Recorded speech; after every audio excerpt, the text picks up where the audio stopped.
할렐루야. 8월 기도 21조 둘째 날 새벽을 맞았습니다. 오늘도 귀한 은혜의 시간이 되기를 소망합니다. 함께 찬양하겠습니다. 원하고 바라고 기도합니다.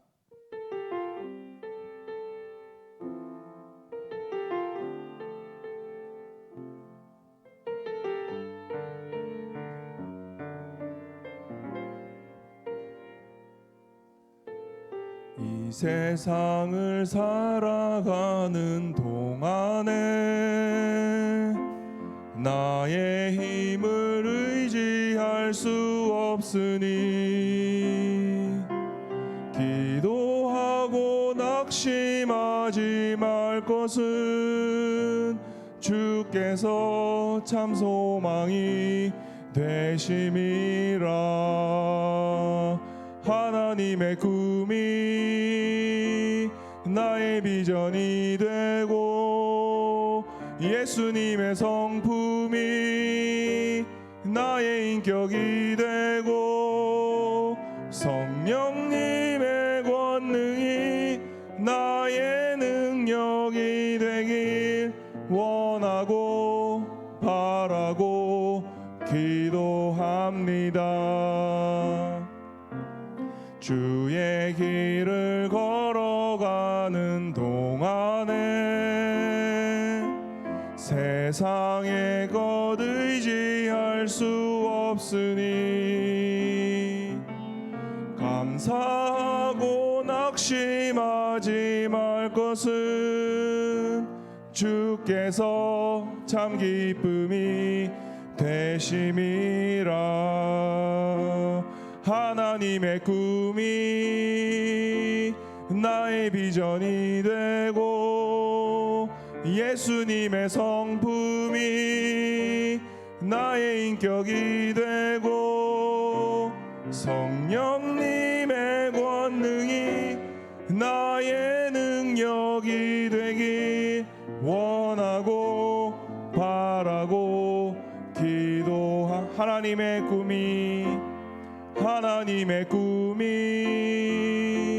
나의 비전이 되고 예수님의 성품이 나의 인격이 되고 성령님의 권능이 나의 능력이 되길 원하고 바라고 기도합니다.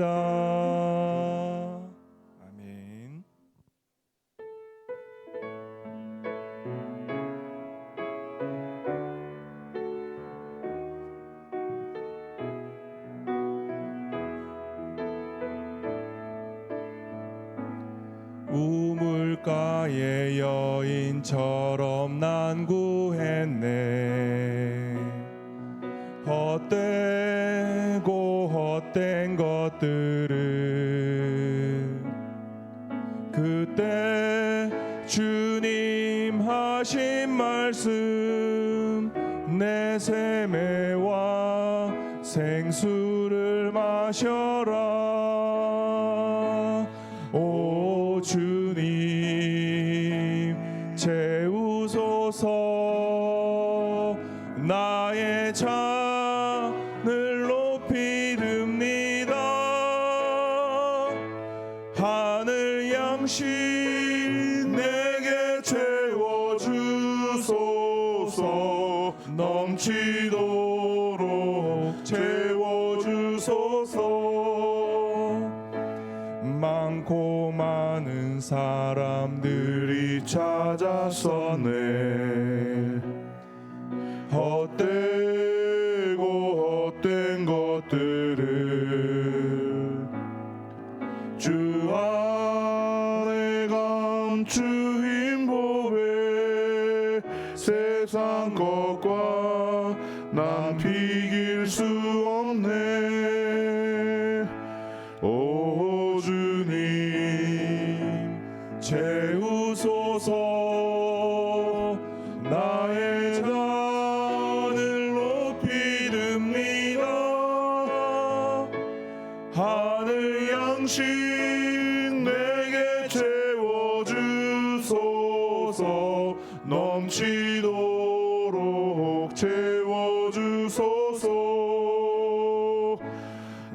친구여 거기서 돌아오라. 내 주의 넓은 품으로 우리 주님 너를 반겨 그 넓은 품에 안아주시리. 오 주님 채우소서. 나의 잔을 높이 듭니다. 하늘 양식 내게 채워주소서. 넘치도록 채워주소서. 우리 이 시간 함께 합심해서 기도하길 소원합니다. 기도의 11조를 통하여 하나님께서 큰 영광 받으시고 또 우리의 기도가 응답되어 감사와 기쁨이 행복이 넘치는 시간 되게 하옵소서. 기도하시고 또 정년부 수련회 진행 중에 있습니다. 하나님의 은혜 가운데 또 수련회 잘 진행되고 더운 날씨 가운데서도 건강 잃지 않고 믿음 쌓고 즐거운 시간 되게 하옵소서. 기도하시고 또 말씀을 전하실 담임 목사님에게 갑절의 영광과 7배의 영역을 다해 주시고 선포하는 말씀이 우리 영혼의 귀한 양식이 될 수 있도록 이 시간 우리 다 함께 합심해서 주여 한번 부르고 기도하겠습니다. 주여. 하나님 아버지 감사합니다. 오늘도 새벽을 깨우며 기도의 11조로 이 시간 주님 앞에 나오게 하심을 감사합니다. 하나님께서 큰 영광 받으시고 우리의 기도가 응답되어서 감사와 감격이 기쁨이 행복이 넘치는 시간 되게 하여 주시옵소서. 하나님 아버지 또 정년부 수련회 진행 중에 있습니다. 하나님 은혜 가운데 모든 수련회 일정들 잘 진행될 수 있도록 하나님께서 인도하여 주시고 또 은혜의 수련회가 되어 또 날씨 때문에 건강 잃지 않고 또 믿음을 쌓는 귀한 즐겁고 복된 시간 되게 하여 주시옵소서. 오늘 또 강단위에 세우신 하나님 말씀을 전하실 담임 목사님에게 갑절의 영광과 또 7배의 영역을 다해 주시고 선포하는 말씀이 우리 영혼 가운데 귀한 양식이 될 수 있도록 하나님 아버지 도우시고 인도하여 주시옵소서. 모든 시간 하나님 지켜주시고 거룩하신 하나님 아버지 감사합니다. 오늘 또 하루의 첫 시간을 기도로 출발할 수 있는 믿음과 건강을 우리에게 주신 것 참으로 감사를 드립니다. 날마다 그 하나님의 은혜를 생각할 때 감사할 것뿐이고 또 하나님 앞에 사랑의 고백을 드릴 것뿐임을 주님 앞에 믿음으로 고백합니다. 하나님 오늘 우리의 이 믿음과 우리의 신앙의 고백을 받아 주시옵소서. 우리의 예배를 받아 주시옵소서. 우리의 작은 신음에도 응답하시는 그 하나님의 능력과 권세를 체험할 수 있도록 새 힘과 권세를 허락하여 주시옵소서. 주여 우리는 너무도 부족하고 연약하나 우리 하나님은 강하고 우리 하나님은 능히 하지 못할 일이 없으신 전지전능하신 능력의 아버지가 되시는 줄로 믿사옵나이다. 나의 부족함 연약함을 다 내려놓고 하나님 앞에 전폭적으로 내어 맡겨드립니다. 하나님만을 의지합니다. 하나님만을 바라봅니다. 하나님께서 행하시고 일하시고 역사하시는 것을 보게 하여 주시옵소서. 주여 아무것도 염려하지 말고 다만 모든 일에 기도와 간구로 하나님 앞에 감사함으로 아뢰기를 소원합니다. 그래야 모든 지각에 뛰어난 하나님의 평강이 그리스도 예수 안에서 우리의 마음과 생각을 지켜주시고 우리의 믿음과 우리의 중심을 지켜주시는 큰 역사로 나타날 수 있도록 주여 도와주시옵소서. 이 새벽에 예배하며 하나님 앞에 엎드려 기도하는 주의 거룩한 백성들을 축복합니다. 참으로 복 있는 하나님의 자녀들이 된 줄로 믿습니다. 하나님께 내어 맡기면 하나님께서 행하시고 하나님께서 일하시는 것을 볼 수 있도록 주여 도와주시옵소서. 우리 귀한 청년들이 하나님이여 이 무더운 여름에 하나님의 은혜를 받고자 거룩한 열망으로 수련회 중에 있습니다. 성령의 기름을 부어 주시옵소서. 하나님을 인격적으로 만나고 하나님의 평생을 두고 주를 위해 헌신하며 쓰임 받을 수 있는 귀한 믿음의 아들 딸들이 다 되게 하여 주시옵소서. 오늘도 귀한 예물을 드린 손길이 있습니다. 예물을 받아주시고 천배 만배로 축복하여 주시옵소서. 감사하고 예수님의 이름으로 기도하옵나이다. 아멘. 하나님의 말씀 사도행전 24장 1절에서 9절까지 말씀입니다. 1000번째 현금 816번째를 주 앞에 드렸습니다. 무명으로 귀한 감사헌금을 드렸습니다. 예물을 받아주시고 천배 만배로 축복해 주실 줄로 믿습니다. 사도행전 24장 1절에서 9절 한 절씩 교독하도록 하겠습니다. 닷새 후에 대제사장 아나니아가 어떤 장로들과 한 변호사 더둘로와 함께 내려와서 총독 앞에서 바울을 고발하니라. 바울을 부르매 더둘로가 고발하여 이르되 벨리스가 하여 우리가 당신을 힘입어 태평을 누리고 또 이 민족이 당신의 선견으로 말미암아 여러 가지로 개선된 것을 우리가 어느 모양으로나 어느 곳에서나 크게 감사하나이다. 당신을 더 괴롭게 아니하려 하여 우리가 대강 여짜옵나니 관용하여 들으시기를 원하나이다. 우리가 보니 이 사람은 전염병 같은 자라 천하에 흩어진 유대인을 다 소유하게 하는 자요 나사렛 이단의 우두머리라. 그가 또 성전을 더럽게 하려 함으로 우리가 잡아싸우니 당신이 친히 그를 신문하시면 우리가 고발하는 이 모든 일을 아실 수 있나이다 하니 함께 있습니다. 유대인들도 이에 참가하여 이 말이 옳다 주장하니라. 아멘. 예. 오늘은 사도행전 24장 본문 말씀이 되겠습니다. 오늘 읽은 본문을 읽어보게 되면 유대 공회에서 파송한 변호사가 이 로마의 총독 앞에서 바울을 고소하는 그런 내용이 나오고 있습니다. 재판장이 벨릭스이고 로마의 총독이죠. 또 피고가 사도 바울입니다. 그를 고발하는 검사가 변호사 더둘로라고 하는 유대인이었다. 자, 성경에 그렇게 기록이 되고 있습니다. 그들이 고소하고 있는 그런 내용이 무엇인가? 5절 말씀을 함께 보도록 하겠습니다. 5절입니다. 함께 있습니다. 시작. 우리가 보니 이 사람은 전염병 같은 자라 천하에 흩어진 유대인을 다 소요하게 하는 자요 나사렛 이단의 우두머리라. 아멘. 자, 이것이 공소장의 내용입니다. 뭐라고 되어 있어요? 이 사람은 마치 전염병을 퍼뜨리는 것처럼 몰래 유대인의 마음에 이 불온한 사상을 집어넣어 가지고 로마 제국의 반영을 일으키는 그런 사람이다. 이렇게 고소를 하고 있는 것입니다. 그리스도인들, 예수 믿는 사람들은 그의 사도 바울의 유혹에 넘어간 이단자들이고 바울은 이들의 괴수고 두목이기 때문에 이 바울을 그냥 풀어주면 안 된다. 로마 제국을 반대하는 사람이기 때문에 반드시 사형을 시켜야 된다. 이런 취지로 이 검사가 지금 고소를 하고 있는 그런 장면이 보고 있습니다. 오늘날 보면 뭐 신천지 같은 이단들이 사람들의 영혼을 미혹해서 돈을 갈취하고 사회를 어지럽게 하고 나라의 근간을 흔드는 그런 이단이라고 이렇게 고발하는 그런 마치 그런 것처럼 이 사도 바울을 그런 내용을 가지고 고발을 하고 있다라고 하는 것입니다. 자, 이 로마의 고위 관리였던 이 총독 재판관은요, 이제 이 사건을 심리를 해야 됩니다. 그래서 유죄인지 무죄인지 판결을 내려야 되는데, 그래서 총독이었던 이 벨릭스라고 하는 사람이 그 뒤를 이은 이 총독 베스도라고 하는 사람, 또 그 이웃 나라의 왕이었던 에그리파 왕 이 세 사람이 차례로 2년에 걸쳐 가지고 이 사도 바울을 2년 동안 신문을 하게 되는 거예요. 그 내용이 바로 사도행전 24장부터 26장까지 나오게 되는 것이거든요. 자, 그러니까 이 사도 바울의 죄를 찾기 위해서 2년 동안 걸쳐서 그 수많은 법률가들, 학자들이 동원이 되어서 죄를 찾기 위해서 그렇게 노력을 하고 어떻게 하면 이 사람의 죄를 찾을 수 있을까? 서로 골똘히 고민을 하고 그런 상황 아니에요? 그리고 그 결과를 이야기하는 것이 26장의 내용이 되는 것이거든요. 자, 그래서 오늘 우리는 이 본문을 통해서 이 사도 바울이 과연 로마 제국과 그 사회를 어지럽히며 소요하는 사람, 소요를 일으키는 자인가 하는 것, 이 문제에 대해서 우리가 살펴봐야 될 것입니다. 이것이 당시의 재판의 쟁점이었고요.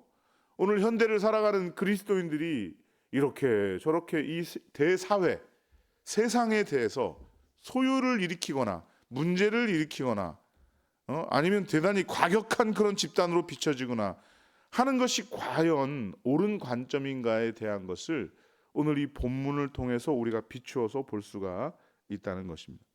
자, 과연 이 사도 바울이 로마 제국을 어지럽히고 소요를 일으키는 전염병 같은 이러한 나사렛 땅의 괴수인 것이 맞습니까? 과연 그렇습니까?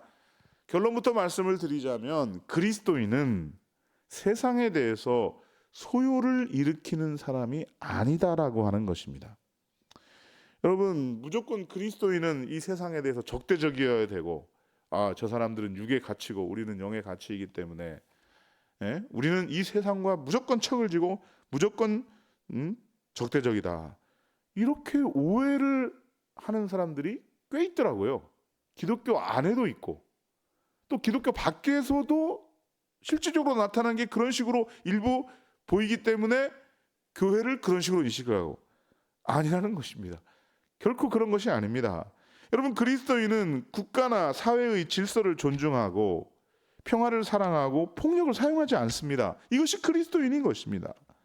여러분, 사도 바울이 이렇게 3번에 걸쳐서 총독과 왕 앞에서 이런 제목으로 신문을 받아서 이 사람은 소요를 일으키는 사람이고 전염병 같은 사람이고 그런 신문을 받았습니다. 2년간 걸쳐가지고 자세히 조사를 하고 26장에 가게 되면은 최종 결론을 내리게 되었는데, 그 결론이 결국 판결문이죠. 제가 그 판결문을 한번 읽어보도록 하겠습니다. 사도행전 26장 30절 31절에 나와 있습니다. 왕과 총독이 버니게와 함께 그 함께 앉은 사람들이 다 일어나서 물러가 서로 말하되 이 사람은 사형이나 결박을 당할 만한 행위가 없다 하더라. 이렇게 돼 있어요. 사도행전 26장 30절 31절에 이 사람은 2년에 걸쳐 가지고 죄에 대해서 조사를 해보고 다 검토를 해봐가지고 어떻게 하면은 이 죄가 있는가 찾아가지고 이자듯이 뒤져보려고 했는데, 그런데 이 사람은 죄가 없다는 거예요. 사형이나 결박을 당할 만한 행위가 없다는 거예요. 무죄라는 거예요. 무죄. 이 사람은 이 사회에 대해서 세상에 대해서 소요를 일으킨 적이 없다, 이런 판결을 내린 것입니다. 여러분, 그렇습니다. 사도 바울이 이 지역 저 지역을 여행하면서 복음을 전하고 사람들에게 선한 일들을 행했던 것이죠. 단 한 번도 로마 제국에 대항해서 반대하거나 데모를 일으키거나 사람들을 선동하거나 로마 제국 사람들로 하여금 세금이나 부역을 바치지 말라고 한 적도 없고 황제를 모욕한 적도 없어요. 왜요? 그가 평소에 말했던 메시지가 바로 그거예요. 뭐예요? 임금들과 높은 지위에 있는 모든 사람들을 위하여 하라. 우리는 모든 경건과 단전함으로 고요함으로 평안한 생활을 하려 합니다. 임금과 높은 지위에 있는 사람들을 위해 기도하고 그들을 섬기라고 그렇게 가르쳤다. 날마다 쉬지 않고 간절히 기도할 것을 명령하고 있었다는 것. 그렇기 때문에 이 세상에 대해서, 사회에 대해서 소요를 일으킨 적이 없죠. 이것은 사도 바울의 가르침일 뿐만 아니라 예수님도 그렇게 가르치셨다라고 하는 것입니다. 여러분, 예수님께서는 로마 제국에 대항하는 대신에 순종할 것을 이야기했어요. 로마의 군인들이 모욕하는 뜻으로 그저 오른뺨을 치거든 왼편도 돌려대라, 이렇게 말씀을 하셨습니다. 송사에서 겉옷을 뺏고자 하면 속옷까지 내어 주어라. 억지로 짐을 지어서 오리를 부역시키거든 심리까지 가주어라. 로마 제국에 세금을 바치는 문제에 대해서는 질문이 나왔을 때 어떻게 대답하셨습니까? 가이사의 것은 가이사에게, 하나님의 것은 하나님에게, 이렇게 예수님이 말씀하셨습니다. 여러분, 예수님이 사람들을 선동해가지고 집단적으로 모아가지고 뭘 폭력을 일으키고 그렇게 시도해 본 적이 없어요. 오히려 그 당시에 열심당이라고 하는 이 당원들은 어떻게 하든 힘을 모아서, 군사를 모아서 폭력으로 이 로마 정권을 무너뜨려 보겠다. 그래서 저 예수님이라는 분을 잘 이용하면 될 수 있을 것 같다, 이런 생각을 하기는 했지만, 그러나 예수님이 그런 적은 없다는 거예요. 사도 바울이 그런 적이 없다라고 하는 것입니다. 우리 예수님은 평화의 왕으로서 나귀 새끼를 타고 예루살렘에 입성하셨습니다. 그분은 재판과 신문과 억울한 채찍질과 모욕과 침뱉음을 당하면서도 그것을 견디시고 십자가를 지시고 묵묵히 죽으셨습니다. 이것이 그리스도인의 삶이고 그리스도인의 방법이라는 것입니다. 여러분, 우리가 이것을 오해해서는 안 된다는 것입니다. 예수님을 따르는 사람들은 당연히 예수님이 하시던 그대로 따라서 해야 될 것입니다. 당연히 사도행전에서 이 사도들은 그렇게 예수님의 길을 따랐습니다. 복음을 전하고 사람들의 영혼을 살리는 일에 애를 썼습니다. 몸과 마음에 병든 사람들을 회복시켰습니다. 귀신의 힘에 눌려있는 사람들의 영혼을 자유롭게 하려고 최선을 다했던 것입니다. 가난하고 소망 없는 사람들에게 하늘의 소망, 천국을 일러 주었다는 것입니다. 여러분, 성령의 9가지 열매 중에서 양선이라고 하는 덕목이 있습니다. 쉬운 말로 말하면 착함, 선함이라는 뜻입니다. 여러분, 예수 믿고 성령을 받으면 그 인격이 변하는데 그 중에 하나가 바로 무엇인가 하면요, 착한 사람으로 변한다는 것입니다. 우리의 심령이 성령의 9가지 열매 중에 이 양선으로 말미암아, 아이고 내가 무슨 일을 당하면 내가 한 대 맞았으니까 나도 10대 때려줘야 되지, 이렇게 생각했던 사람이 은혜를 받고 성령을 받으니까 그 사람을 불쌍히 여기고 그 사람을 긍휼히 여기고 나보다 남을 더 낮게 여기는 그러한 심성으로 변화가 되었다는 것입니다. 여러분, 예수 믿는 사람 착한 사람입니다. 악한 사람 아닙니다. 야, 저 사람 성격은 더러운데 예수는 잘 믿어. 그런 말 없어요. 그런 말 어디서 그런 말씀을 들으셨는지. 성격은 더러운데 예수는 잘 믿어? 그런 말이 어디 있어요? 예수는 잘 믿는데 성격은 너무너무 좋아. 성격도 너무너무 좋아. 이렇게 되는 게 맞는 것이지. 저 사람이 옛날에 예수 믿기 전에는 성격이 한가닥했다고 하는데, 아이고 교회 와서 완전히 변했어. 교회에서 착한 사람이 되었어. 그거는 맞는 말이에요. 그거는 맞는 말이에요. 근데 저 사람 믿음은 좋아, 기도는 열심히 해, 근데 성격은 더러워. 이런 말은 없어요. 이런 거는 없어요. 왜요? 성령의 9가지 열매 중에 정말 귀한 덕목이 뭐냐? 양선이라고 하는 덕목. 착한 사람이 돼요. 선량한 사람이 돼요. 온유하고 온순한 사람이 되는 것입니다. 명령에 순종하고 법을 잘 지키고 다른 사람을 불쌍히 여기고 잘 웃고 표정이 밝고 늘 환하게 웃는 사람, 그리고 유머스러움으로 상대방을 마음을 부드럽게 하고 친절하고 우주하고 온유하고 배려심이 많은 사람, 안타까운 사정을 보게 되면 눈물이 나고 그 사람을 도와주는 인정받는 사람, 이게 예수 믿는 사람이죠. 인심 좋은 사람, 만나고 싶은 사람, 푸근한 사람, 그와 악수를 나누고 대화하면 기분 좋아지는 사람, 이러한 사람이 그리스도인이 되는 줄로 믿으시기를 주님의 이름으로 축원합니다. 간혹 가다가 제가 학교 다닐 때 이런 친구 봤어요. 아, 교회 열심히 다니고 신앙생활 혼자 그냥 막 심각하게 그냥 탁 골머리하고서 나는 누구인가, 나는 누구, 혼자 진지해. 다른 사람이 옆에서 얘기를 하면 대답도 안 해. 그리스도인은 그런 사람이 아니에요. 물론 그런 단계가 있을 수 있어요. 처음에는 하나님이 주신 은혜가 너무 존귀하고 너무 고귀해서 그 하나님의 그 은혜 사랑에 너무 심취해가지고 그 충만해서 거기에 젖어 있을 그 상황, 그 단계가 있을 수 있어요. 그러나 평생 그렇게 사는 게 아닙니다. 평생 그렇게 사는 사람들이 이단이에요. 평생 그렇게 사는 게 아니에요. 그 은혜를 인하여 이 복음을 다른 사람들한테 전하지 않으면 안 되겠다, 이런 심정을 가지고 항상, 우리 교회에 그런 분들이 너무 많아요.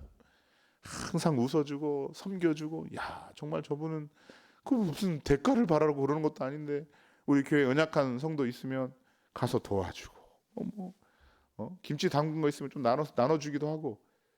여러분, 예수 믿는 사람은 그런 사람들이라는 것입니다. 여러분, 믿는 사람이 다른 사람을 욕하거나 억압하거나 폭력하는 거, 그런 거 좋아하지 않습니다.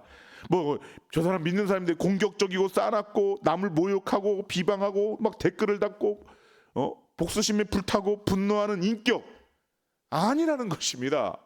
예수 믿는 사람 그런 사람, 아이고 TV 보니까 그런 사람들 꽤 있던데요, 믿는 사람이라고 하면서 꽤 있던데요. 아니에요. 아니라고요. 성경에서 찾으셔야 돼요. TV에서 믿는 사람의 표본을 찾지 말고 성경에서 믿는 사람의 표본을 찾아야 된다는 것입니다. 여러분, 그리스도인들은 가족을 사랑하고 성실하게 법을 준수하고 준법 정신 투철합니다. 사회의 질서를 존중하는 그러한 착한 사람으로 바뀌게 되어 있습니다. 여러분, 이런 변화가 일어날 수밖에 없는 거예요. 왜요? 진짜 예수 믿는 사람은 착하다, 선량하다, 좋다, 만나고 싶다, 이런 사람들이 될 수밖에 없기 때문에 저는 우리 사랑하는 성업교회 성도님들이 예? 이런 사람들이 다 될 수 있기를 우리 주님의 이름으로 축원합니다. 여러분, 교회에 문제를 일으키는 사람은요 100명의 성도 중에 100명이 아닙니다.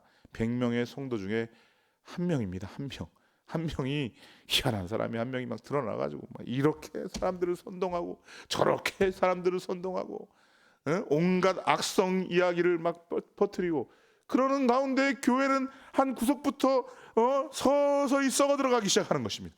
서서히 무너지기 시작하는 것입니다. 여러분, 어느 날 건물이 어느 날 갑자기 와르르 무너지는 것처럼 보이지만 어느 날 갑자기 와르르 무너지는 건물은 없어요. 언제부턴가 한 구석으로부터 금이 가기 시작하는 것입니다. 서서히. 그러다가 하루아침에 무너지는 것입니다. 인간관계도 마찬가지예요. 인간관계. 어느 날 하루아침에 막 이 사람이 막 펑하니 터졌어요. 도저히 내가 참다 넌 못 참겠다 하면서 터졌어요. 어느 날 갑자기 인간관계가 그렇게 허물어지는 게 아닙니다. 언제부턴가 3년 전부터 3년 전 여름에 네가 나한테 한 일을 나는 기억하고 있다. 그러나 말은 하지 않겠다 하면서 계속 그걸 쌓아놓고 있어요. 이 안에 쌓이고 그러다가 어느 날 갑자기 터지는 거예요. 여러분, 믿는 사람들은 성령의 은혜를 받고 양선의 사람, 착한 사람, 선한 사람, 사회에 대해서, 가족에 대해서, 성도에 대해서, 교회에 대해서 믿음을 가지고 다른 사람을 비난하거나 욕하거나 억압하거나 아니면 폭력을 행사하거나, 여러분, 믿는다고 하면서 나는 교회를 위한다고 하면서 그렇게 하는 사람들을 꽤 많이 봤습니다. 그건 믿는 게 아닙니다. 자기를 믿는 거지 하나님을 믿는 게 아니에요. 어떻게 하나님을 믿는 사람이 얼굴이 그렇게 마귀 얼굴을 하고 사람들을 공격합니까? 그건 아닙니다. 그건 아니라고. 그리스도인은 세상에 대해서 소요를 일으키는 사람이 아니다. 오늘 성경은 분명히 우리에게 그렇게 말씀을 하고 있습니다.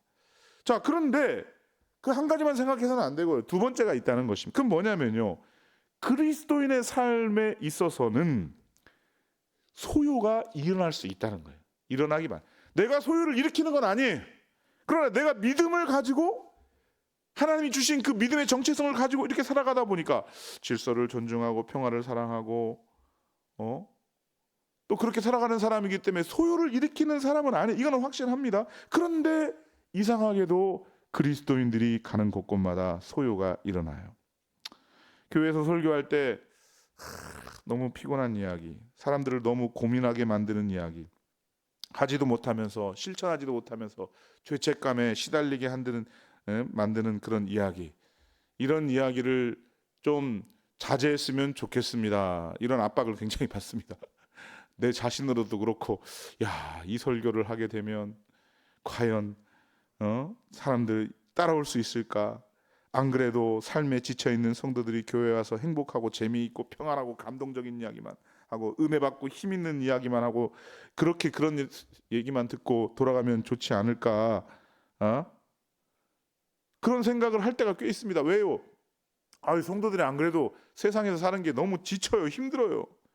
내가 이 설교까지 하면서 성도들을 괴롭히고 있지 않은가? 안 그래도 세상 사는 게 복잡한데 교회에 와서까지 그런 얘기 하는가? 이런 마음가짐을 가질 수가 있어요. 그럴 때가 있다는 거예요. 그러나 좀 우리가 이 세상을 이렇게 힘들고 우리의 죄악이 넘치기 때문에 그냥 겉으로 재미있고 좋은 것으로 이렇게 이야기를 할 수도 있겠죠. 그러나 좀 더 깊이 들어가서 고민하고 생각하고, 그리고 진짜 예수님이 주시는 평안이 무엇인가, 진짜 즐거움이 무엇인가, 진짜 하늘의 평안이 무엇인가, 이것들을 우리가 조금 더 고민하고 진지하게 한꺼풀 더 믿음의 본질로 들어갔으면 좋겠다라고 생각하는 것이 저의 마음인 것입니다. 저는 그렇게 되었으면 좋겠습니다. 분명히 사도 바울은 자기 자신이 로마 제국을 반대해서 소요를 일으키는 사람이 아니라고 이야기를 했습니다. 그리고 로마의 총독도 고위 관리들도 전부 그렇게 인정을 하고 선고를 했습니다. 이 사람은 결방이나 사역을 당할 일이 없다 선고를 내렸어요. 그러나 실제로 일어난 일이 무엇인 것입니까? 실제로 일어난 일은 이 사도 바울이 가는 곳곳마다 크고 작은 소요가 그치지 않았다는 것입니다. 왜요? 그 사회가 변화되고 개혁되고 또 심지어는 그 나라 전체가 막 뒤집어지는 이러한 역사를 일으키는 것이 복음의 능력이기 때문에 그렇다라고 하는 것입니다. 그래서 예수님도 누가복음 12장에서 이런 말씀을 하셨습니다. 내가 세상에 평화를 주려고 온 줄로 아느냐? 내가 너희에게 이르노니 아니라 도리어 분쟁하게 하려 함이라. 분쟁이라는 말은 소요와 같은 뜻인데요, 소요를 일으키려고 왔다라고 하는 것입니다. 한 집에 5사람이 있는데 셋이 둘과 편을 먹고 둘이 셋과 편을 먹다가 싸울 것이다. 아버지와 아들이 싸우고 어머니와 딸이 다투고 시어머니와 며느리가 분쟁하는 일이 있을 것이다. 여러분, 같은 맥락의 이야기라는 것입니다. 예수님은 평화의 사람입니다. 근데 한편으로 예수를 잘 믿게 되면 그 가정 안에 분쟁이 일어난다는 거예요. 우리가 살고 있는 이 사회가 하나님의 뜻에서 많이 벗어난 그런 비정상적인 사회입니다. 그래서 그 가운데 하나님의 말씀이 전해지면 비정상적인 것을 바로 잡으려고 할 때 마찰이 생길 수밖에 없다라고 하는 것입니다. 여러분, 진짜 우리 사랑하는 청년들, 청소년들이 이 세상에 살아가면서 교회에서 가르친 대로, 말씀대로 이렇게 살아가려고 할 때 당하는 고통과 여러 가지 어려움들을 여러분 아십니까? 여러분, 우리 자녀들이 정말 이 세상에서 믿음으로 살려고 노력하며 분투하는 우리 귀한 믿음의 아들, 딸들 정말 대단한 친구들이에요. 얘기를 들어보면 대단한 거예요. 과연 내가 어렸을 때 과연 그 시대에 이런 환경 속에 있으면 이런 믿음을 지켜낼 수 있을까, 이렇게 생각될 정도로 여러분, 우리 아들, 딸들 많이 격려해 주시고 사랑해 주시고 축복해 주시기를 바랍니다. 애들이 내 믿음의 가치를 딱 그 믿음의 정체성을 드러내는 순간 호구되는 것입니다. 쉽게 말하면, 세상에서 말하면 호구되는 것입니다. 그거 감수하고 이 아이들이 예수 믿는 것입니다. 대단한 것입니다.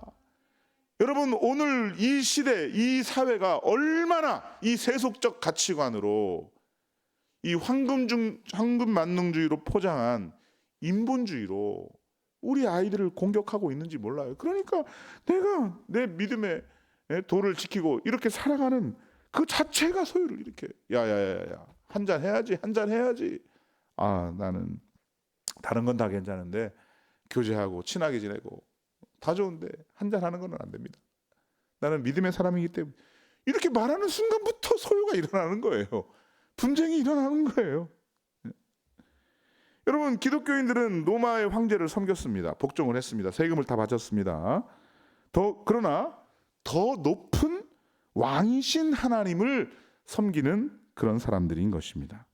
사도 바울이 단 한 번도 로마 제국의 황제에게 거부해라, 세금을 바치지 마라 이렇게 얘기한 적이 없습니다. 근데 모든 권세는 하나님이 주신 것이다 이렇게 말할 때 여기에 두 가지가 있는 것입니다. 이 나라의 권세는 하나님이 주신 것이다 라고 하는 것이 있고요, 그 나라의 권세를 주신 분이 그 나라의 권세를 받은 사람보다 더 높다라고 하는 두 가지 뜻이 다 있는 것입니다. 여러분, 우리가 우리의 나라를 생각할 때도 아이고 나 똑똑하다고 하면서 그냥 무조건 비판만 하는 사람이 있어요. 아이고 우리 대통령 때문에 다 망했다. 아니 혹은 저 야당 때문에 다 망했다. 그런데 그 대통령의 권세도 그 야당의 권세도 그 권세를 주신 분은 오직 하나님 한 분밖에 없음을 믿으시기를 주님의 이름으로 축원합니다. 하나님이 주신 권세이기 때문에 순복하는 거예요. 마음이 들어가지고 다 좋으니까 기독교인이고 그러니까 무조건 순종한다, 그게 아닙니다. 하나님이 주신 권세이기 때문에. 그러나 권세를 받은 사람이 더 높아요, 권세를 준 분이 더 높아요? 당연히 권세를 주신 분이 더 높죠. 하나님을 더 두려워해야 되는 것입니다. 그 권세를 주신 분이 하나님이시기 때문에 그 하나님의 명령을 거역하며 언제든지 촛대를 옮겨갈 수가 있다. 촛대가 옮겨갈 수가 있다. 예수님께서는 가이사의 것은 가이사에게, 하나님의 것은 하나님에게 바쳐라, 세금 내는 것을 반대하지 않았습니다. 그렇지만 하나님의 것은 하나님에게 드려야 된다는 거예요. 그런 믿음의 가치를 가지고 살아갈 때마다 이런 믿음에 가진 사람들은 세상 사람들의 눈으로 볼 때는 소요를 일으키는 사람이 될 수밖에 없는 것입니다. 내가 불을 땅에 던지러 왔나니 이 불이 이미 붙었으면 내가 무엇을 원하리요. 사람들의 마음속에 성령의 불을 던져 주신 거예요. 그 성령의 불이 내 안에 들어와 뜨거워서 견딜 수 없도록 믿음의 가치를 세상에 전파하고 살 수밖에 없도록 그렇게 우리를 살도록 하나님이 우리의 마음에 불을 질러 주신 것입니다. 그러니까 세상을 향해서 소요가 일어날 수밖에 없다는 내가 착하게 살고 선하게 살고 이러는데 왜 자꾸 갈등이 생길까? 갈등이 생길 수밖에 없어요. 여러분 가정 안에서부터 생길 수밖에 없는 것입니다. 그때마다 기도하고 인내하고 하나님의 뜻이 무엇인지를 찾고 나를 돌아보고 그러는 가운데 내 인격과 내 신앙이 더욱더 성숙하면서 그 수많은 사람들을 품을 수 있는 넓은 그릇으로 커갈 수가 있다라고 하는 것입니다. 하나님 먼저 저에게 착한 마음을 주십시오. 내게 있는 모든 악한 것을 내려놓고 분노와 공격성과 이런 것도 다 내려놓고 평안하고 행복하고 즐겁고 친절한 사람이 되게 하여 주시옵소서.